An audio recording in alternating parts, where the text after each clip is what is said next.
Ажалын жетеринде 40 күн калганда периштелер даярдан деп айтат дейт.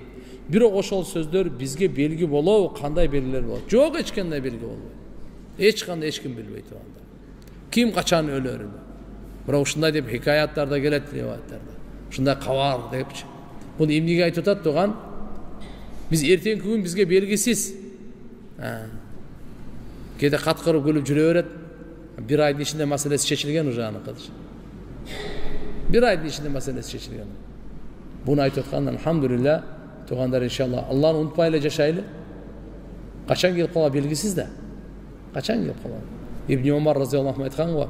Tanga jetsen geçti gütpö. Geçke jetsen tаңды gütpö dep. 40 gün emes al. Tanga jetsen geçti gütpö degen. 40 gün o uzak, öte uzak al. Alhamdulillah ümit menen yaşayız. Ümit menen yaşayız.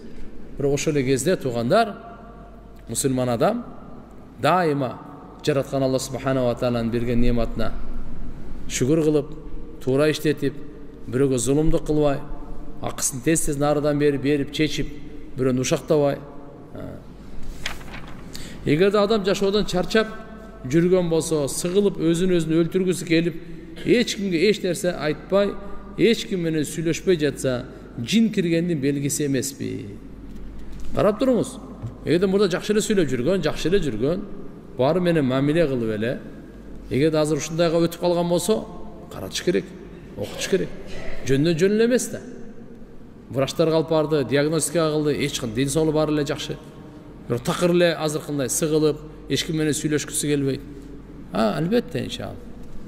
Окутуу керек болот туганда. Эгерде ошол эле себеп менен өзүн өлтүрсө күнөө болобу? Эми караңыз. Кудайым сактасын.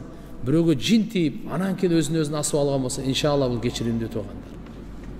Өзүн билбей, контролдой албай, акылынан кетип, атак өзүн өлтүрүү тугандар өтө чоң күнөө.